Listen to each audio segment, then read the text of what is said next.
ॐ निधाय हृदि विश्वेशं विधाय गुरुवन्दनं बालानां सुखबोधाय क्रियते तर्कसङ्ग्रहः। शङ्करं शङ्कराचार्यं केशवं बादरायणं सूत्रभाष्यकृतौ वन्दे भगवन्तौ पुनः पुनः। ईश्वरो गुरुरात्मेति मूर्तिभेदविभागिने व्योमवद्व्याप्तदेहाय दक्षिणामूर्तये नमः। ओम शांति शांति शांति। किरणावली में अन्वय व्यतिरेकी त्रिविध लिंग में से प्रथम लिंग बता रहे हैं, अन्वय व्यतिरेकी। टीका में देखिए पंचम पंक्ति, अन्वय व्याप्ति रीति, पृष्ठ क्रमांक 103, 103। हेतु व्यापक साध्य सामानाधिकरण्य रूपा पूर्वम दर्शिता। अन्वय व्याप्ति का स्वरूप क्या होगा वो बताते हैं। हेतु व्यापक साध्य सामानाधिकरण्य रूपा, ये होगी अन्वय व्याप्ति। जिस अधिकरण में हेतु है उसी अधिकरण में साध्य रहेगा और वो साध्य हेतु का व्यापक होगा। हेतु व्यापक साध्य सामानाधिकरण्यम रूपा व्याप्ति ही, ये पहले बता दी गई है, पूर्वम दर्शिता। व्यतिरेक व्याप्ति बताते हैं।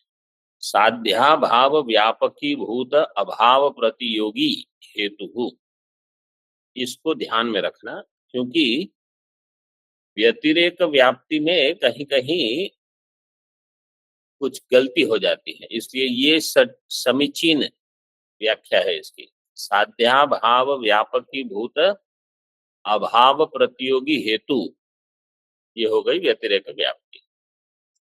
साध्य का अभाव, साध्य है वन्नी, वन्नी के अभाव से व्यापकी भूत होगा जिसका अभाव, वो प्रतियोगी, उस अभाव का प्रतियोगी कौन होगा? हेतु, धूम। साध्या भाव व्यापकी भूत अभाव प्रतियोगी हेतु इत्याकारा। अभी दृष्टांत देते हैं। यथा यत्र जल हृदय वन्नीर नास्ति, जल हृदय में वन्नी नहीं है, जल हृदय वन्नीर नास्ति। तत्र धूमोपि नास्ति, वहां धूम भी नहीं है। तो जहां वन्नी का अभाव है वहां धूम का भी अभाव मिल गया। धूमोपि नास्ति इति अत्र वन्नी अभावस्य व्यापकी भूतो धूमाभाव है तत्प्रतियोगित्वम धूमे, इसका प्रतियोगी हो गया, धूमाभाव का प्रतियोगी है धूम, तो वो हो गई व्यतिरेक व्याप्ति। धूमे वन्नी निरूपिता व्याप्ति ही, धूम में वन्नी से निरूपित जो व्याप्ति होगी, वन्नी हो जाएगा निरूपक, उससे निरूपित होगी व्याप्ति जो रहेगी धूम में। वन्नी अभाव धूम अभाव घटिता या वन्नी धूमयोर व्याप्ति ही सा व्यतिरेक व्याप्ति ही, न तो धूमाभाव वन्य अभावयोर व्याप्ति। ये दो पंक्ति में, मतलब दो वाक्य में क्या भेद है उसको पकड़ने का प्रयास करो। धूमे वन्नी निरूपिता व्याप्ति है, इसका अर्थ क्या है? वन्नी अभाव धूम अभाव घटिता, वन्नी अभाव धूम अभाव से घटित, या वन्नी धूमयो हो व्याप्ति, ये व्यतिरेक व्याप्ति है। न तो धूमा भाव वन्य अभाव और व्याप्ति है। धूमा भाव वन्य अभाव की जो व्याप्ति है वो व्यतिरेक व्याप्ति नहीं है। साधारणतः हम क्या कहेंगे? यत्र वन्य अभाव तत्र धूमा भाव, ये व्यतिरेक व्याप्ति का रूप है। तो क्या कहना चाहते हैं? धूमा भाव वन्य अभाव की जो व्याप्ति है वो व्यतिरेक व्याप्ति नहीं है। क्यों इसको व्यतिरेक व्याप्ति क्यों नहीं कहते?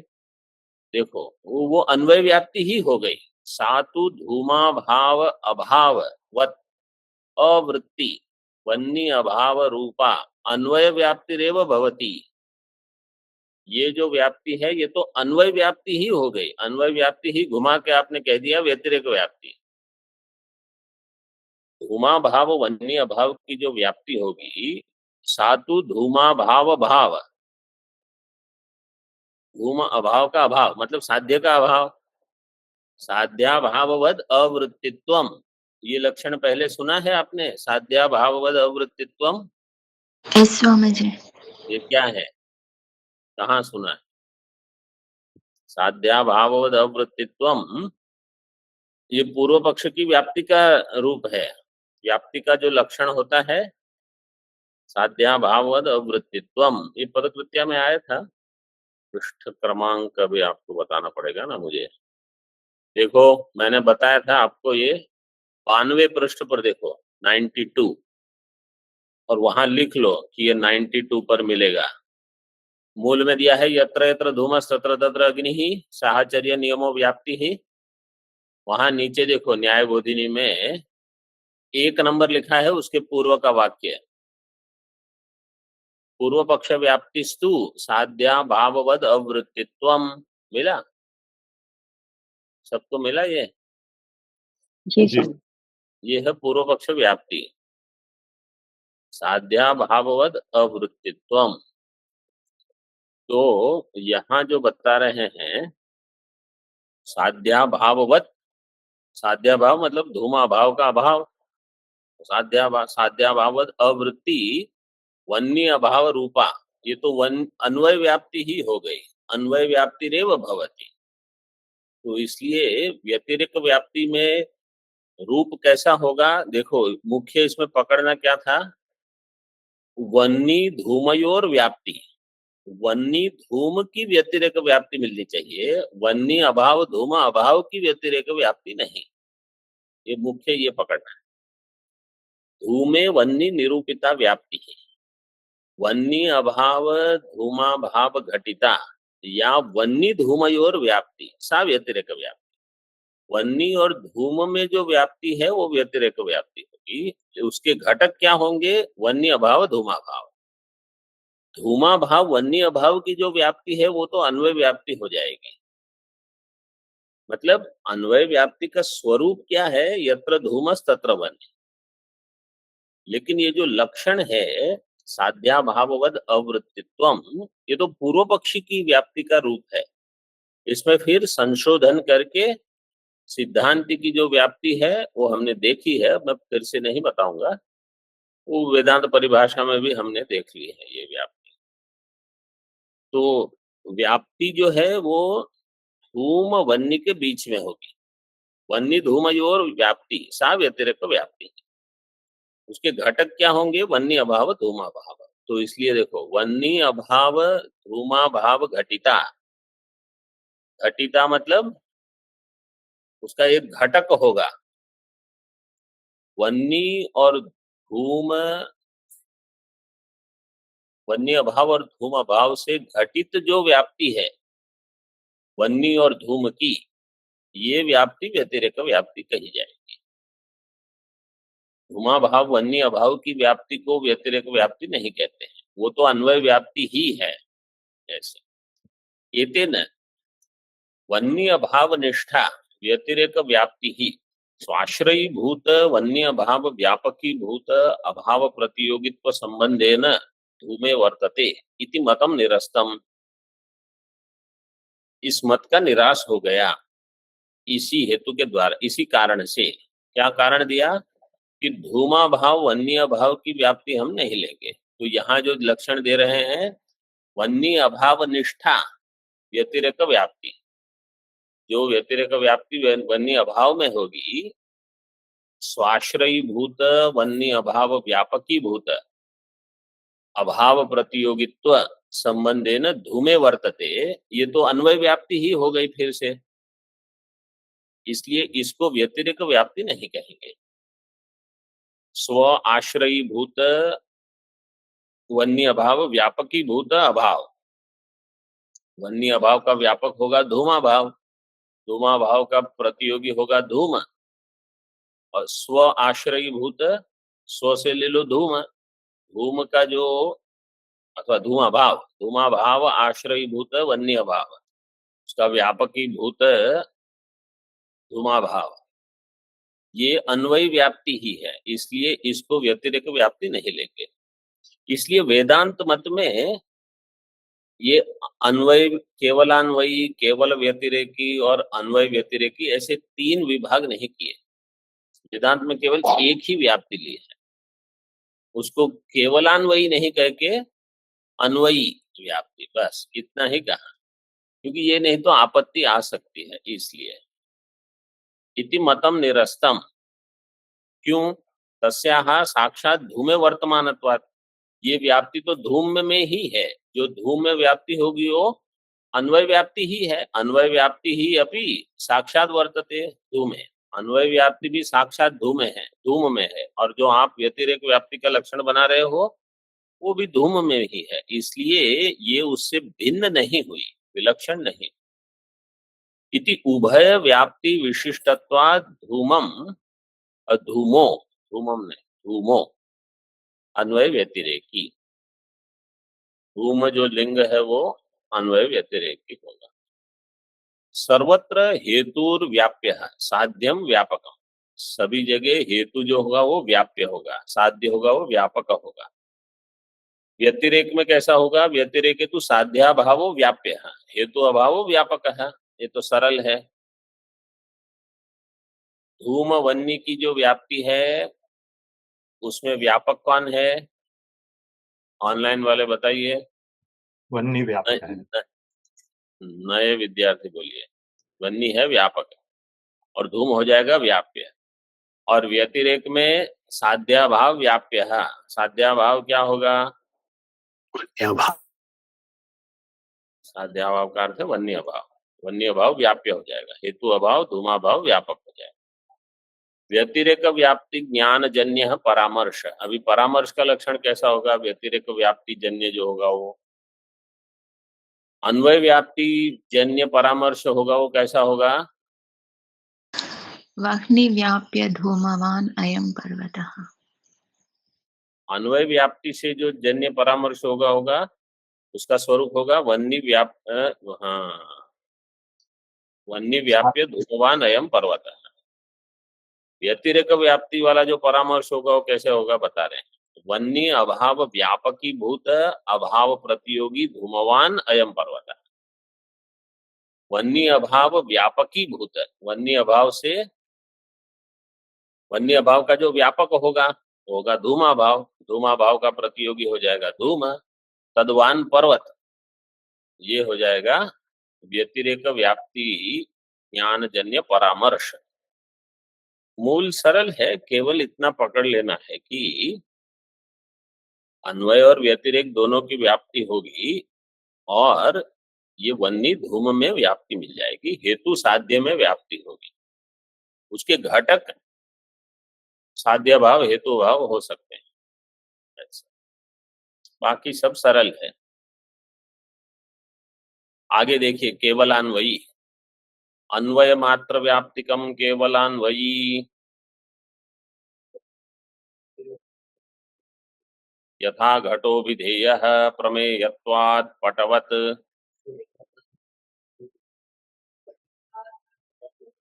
अत्र प्रमेयत्वाभिधेयत्वयोर्व्यतिरेक व्याप्तिर्नास्ति।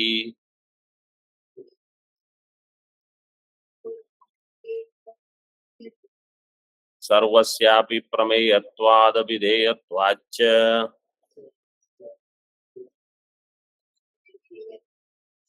अन्वय मात्र व्याप्तिकम केवलान्वयी। केवलान्वयी किसको कहेंगे? जहां केवल अन्वय व्याप्ति ही मिलेगी, अन्वय मात्र, व्यतिरेक नहीं होगी, तो उसको कह जाएगा केवलान्वयी। दृष्टांत देते हैं, यथा घटो अभिधेयः प्रमेयत्वात् पटवत्, जिसका केवल अन्वय ही मिलेगा। घट अभिधेय है, अभिधेय का अर्थ क्या है और हेतु क्या दिया है? अभिधेय का अर्थ क्या है? विपूर्वोधा करोत्यर्थे, अभिपूर्व तो ये क्या है? अभि उपसर्ग पूर्वक धा धातु से अभिधेय शब्द बना है, इसका अर्थ क्या होगा? प्रमेय, प्रमेयत्व है उसमें।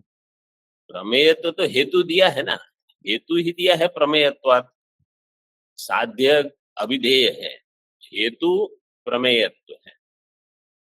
अभिधेयत्व का अर्थ है भाषणे, भाषणे का अर्थ है उसका कथन कर सकते हैं। घट क्या है? किसी शब्द का वाचक है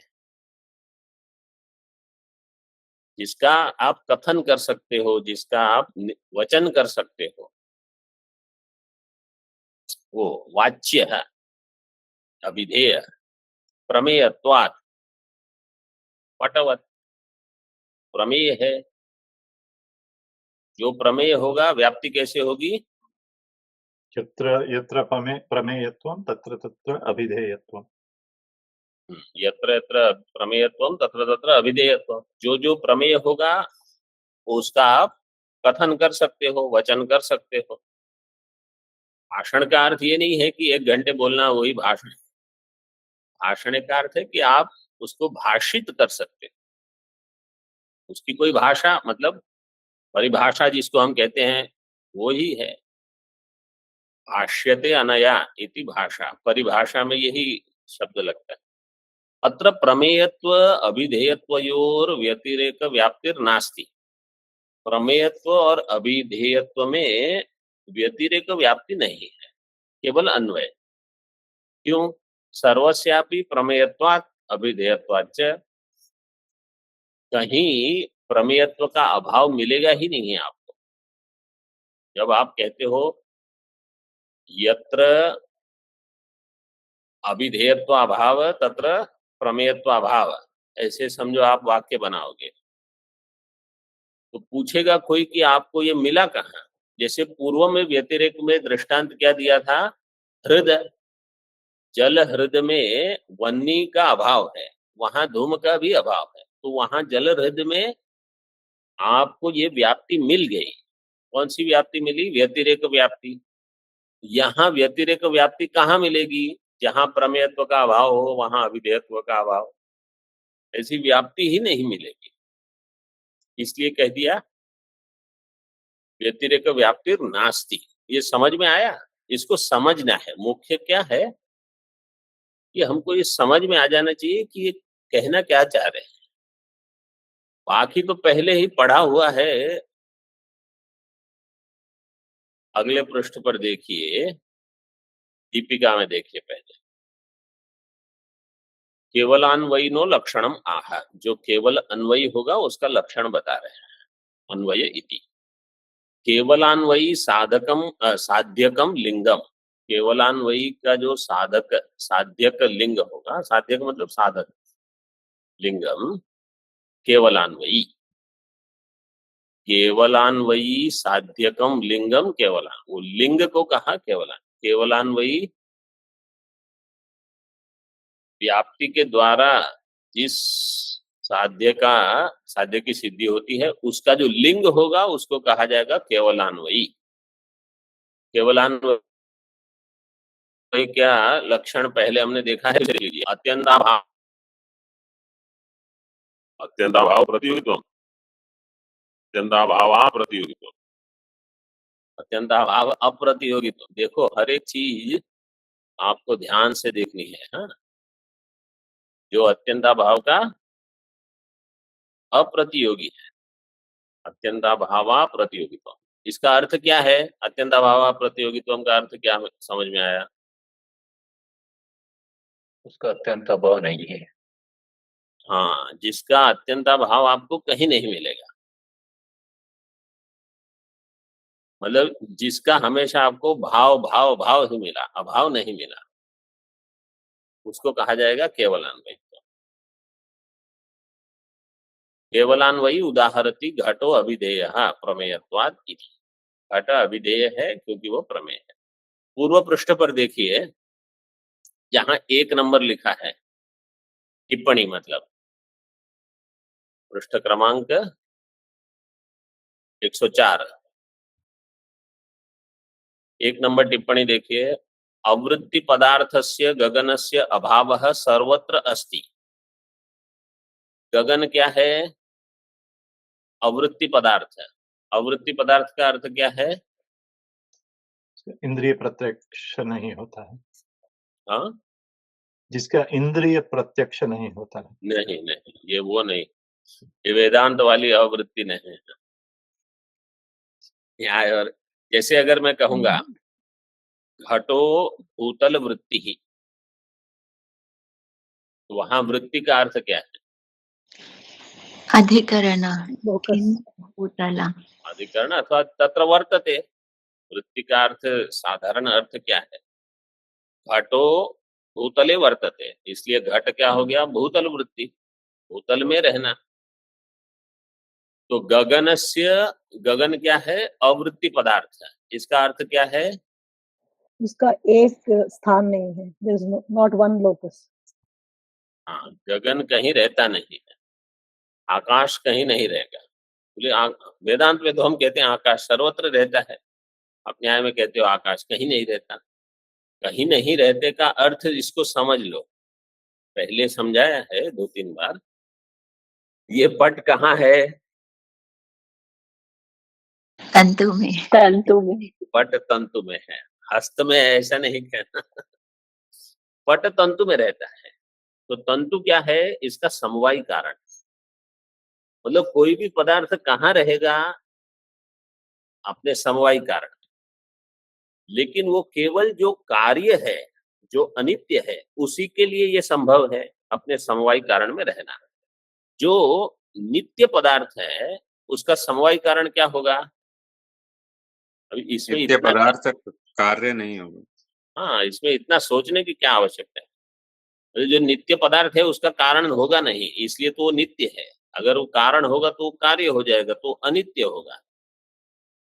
यत्र यत्र कार्यत्वम तत्र तत्र अनित्यत्वम, ये तो व्याप्ति है हमारे पास। तो आकाश नित्य मानते हैं न्याय मत में। आकाश नित्य है इसलिए उसका समवायी कारण नहीं हो सकता। समवायी कारण नहीं होने से वो कहीं रहता नहीं। जैसे पट तंतु में रहेगा क्योंकि इसका समवायी कारण है, वहां वो स्थित है। आकाश का समवायी कारण है नहीं, इसलिए आकाश कहाँ रहता है? बोले कहीं नहीं। तो जो कहीं नहीं रहता उसको कहा जाएगा अवृत्ति पदार्थ। तो गगन क्या हो गया? अवृत्ति पदार्थ। इतना समझ में आ गया? स्वामी जी। जी स्वामी। सबको समझ में आया? जी जी स्वामी जी। हाँ। अवृत्ति पदार्थ का अर्थ है कि जिसका समवायी कारण नहीं है। तो अवृत्ति पदार्थ से गगन से अभाव सर्वत्र अस्ति। तो गगन कहाँ? बोले कहीं नहीं रहता। मतलब पूछोगे, कोई पूछेगा घट में आकाश है, तो बोले नहीं है। क्यों? वो घट में थोड़ी रहेगा। देखो हम क्या कहेंगे? घट में आकाश है। वो क्या कहेंगे? आकाश में घट है। वैसे वास्तव में वेदांत भी यही कहता है कि घट में आकाश नहीं है, आकाश में घट है। तो इसलिए आकाश को कौन रखेगा? आकाश को तो आकाश केवल ब्रह्म में रह सकता है वेदांत मत में। उनके मत में ब्रह्म है नहीं, इसके लिए वो कहेंगे कहीं नहीं रहता। तो गगन से अभाव सर्वत्र अस्ति, गगन का अभाव सर्वत्र है। अतः सह केवलान्वयी, इसलिए सह कहा गगन गगन की गगन अभाव। गगनाभाव। गगनाभाव गगन से अभाव सर्वत्र अस्ति, गगन का अभाव सर्वत्र है। आकाश का अत्यंत अभाव, ये हमने वेदांत परिभाषा में देख लिया है। आकाश का अत्यंत अभाव सर्वत्र है, इसलिए आकाश को क्या कहा जाएगा? आकाश के अत्यंत अभाव को कहा जाएगा केवलान्वयी। आकाश का जो अभाव है वो केवलान्वयी, क्योंकि आकाश का अभाव सर्वत्र है, सभी जगह उसका अन्वय हो गया। एक वाक्य ये हो गया। एवं संयोगस्य अवृत्ति पदार्थस्य अभावः सर्वत्र अस्ति।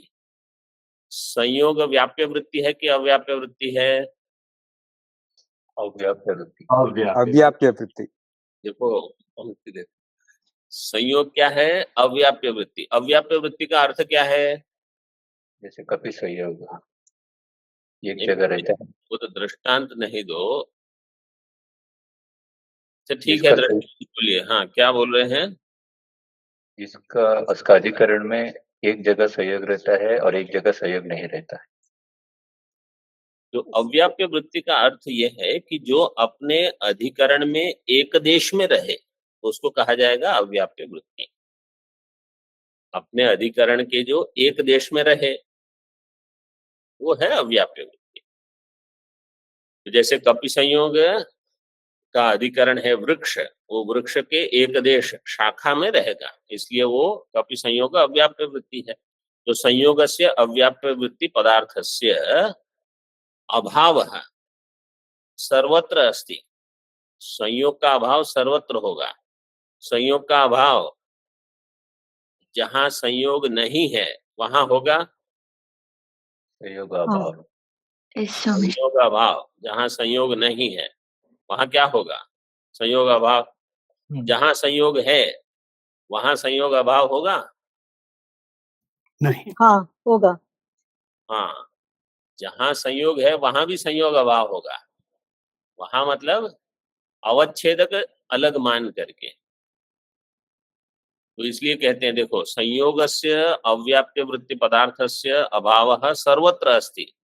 संयोग जो कि अव्याप्य वृत्ति पदार्थ है उसका अभाव सर्वत्र मिल जाएगा, इसलिए सोपि केवलान्वयी इति सिद्धांत, वो भी केवलान्वयी है। ये सिद्धांत हो गया न्याय का। तो दो चीज यहाँ समझ लो, आकाश का अभाव है केवलान्वयी, संयोग का अभाव है केवलान्वयी। ठीक है, ये वेदांत परिभाषा जो लोग पढ़ रहे हैं उनको तो याद होना चाहिए, क्योंकि ये दो हटाने के लिए दो विशेषण जोड़े थे केवलान्वयी का खंडन करने के लिए। ओम पूर्णमदः पूर्णमिदं पूर्णात् पूर्णमुदच्यते पूर्णस्य पूर्णमादाय पूर्णमेवावशिष्यते। ओम शांति शांति शांति। शंकरं शंकराचार्यं केशवं बादरायणं सूत्रभाष्यकृतौ वन्दे भगवन्तौ पुनः पुनः। ईश्वरो गुरुरात्मेति मूर्तिभेदविभागिने व्योमवद्व्याप्तदेहाय दक्षिणामूर्तये नमः। ओम शांति शांति शांति।